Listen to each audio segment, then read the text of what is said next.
todos. E agora aqui comigo o Thiago Berraich. Thiago, boa tarde. Oi, Denise, boa tarde a você e a todos os nossos ouvintes e internautas. Ô, Denise, numa sessão esvaziada nesta quarta-feira, véspera do feriado de quinta, os senadores usaram a tribuna para cobrar medidas contra o abuso de autoridade. O projeto que define a punição aos crimes cometidos na função pública já passou pela Casa e agora tramita pela Câmara. A tentativa de retomar esse debate vem em meio à abertura de investigação das relações da Odebrecht. O senador pelo PT, Jorge Viana, avalia que o parlamento deveria dar uma resposta às falhas em acusações que são, na opinião dele, infundadas aqui no Brasil. Agora eu entendo, senador Lazier, e acho que foi um grande equívoco desse Senado. Agora eu entendo porque que alguns têm tanto medo de aprovar uma lei dura e rígida contra abuso de autoridade. Agora eu entendo. Perfeito. E não é possível que nós não vamos entender. Estão com medo de aprovarmos uma lei dura, que a nossa foi fraquinha, de abuso de autoridade, porque estão cometendo abuso. Sinceramente, isso não é contra os bons membros do Ministério Público e do Judiciário. Mas veja só, no caso de abuso de autoridade, quem denuncia? Os próprios membros. Eles é que vão acolher a denúncia, vão julgar, são eles mesmos. Além do senador pelo PT, Jorge Viana, o tucano Ricardo Ferraço foi à tribuna hoje e lembrou que a presunção de inocência não pode ser esquecida no país. Ele destaca que os acusados têm o direito de se defender até o fim.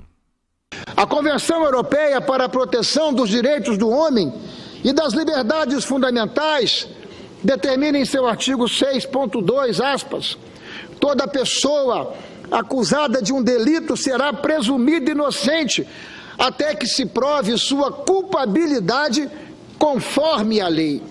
Ora, é a lei do país, portanto, que define qual o momento em que se estabelece a culpa, através de um julgamento público em que estejam garantidas a ampla defesa, o natural contraditório e o devido processo legal. Ricardo Ferraço, do PSDB, acrescenta que o judiciário precisa ter cautela antes de denunciar ou condenar. Já o senador Lazier Martins teme que a reviravolta no caso da JBS provoque uma anulação das provas. Não é hora de se falar em anulação de provas. Já basta o que aconteceu com a Operação Satyagraha e com o Castelo de Areia. Não se pode permitir que qualquer coisa que vem sendo trazida à tona nesse momento seja excluída das investigações. E compartilho, o senador Jorge Viana, da sua surpresa, da sua preocupação com relação ao silêncio do Supremo Tribunal Federal.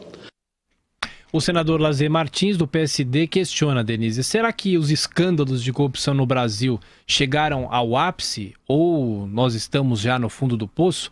Nessa quarta-feira, os parlamentares mostraram da tribuna as capas dos jornais com as fotos das malas de dinheiro atribuídas a Gedel Vieira Lima. Eles colocaram as capas dos jornais, claro que as imagens apareceram na TV Senado, né? A gente tem acompanhado tudo isso, a impressão que fica é que ainda está longe do fim, né, Thiago? Porque cada vez vai aparecendo mais, o que a gente percebe é que essas irregularidades estavam sendo cometidas mesmo em plena investigação das várias operações da Polícia Federal, não é só a Lava Jato.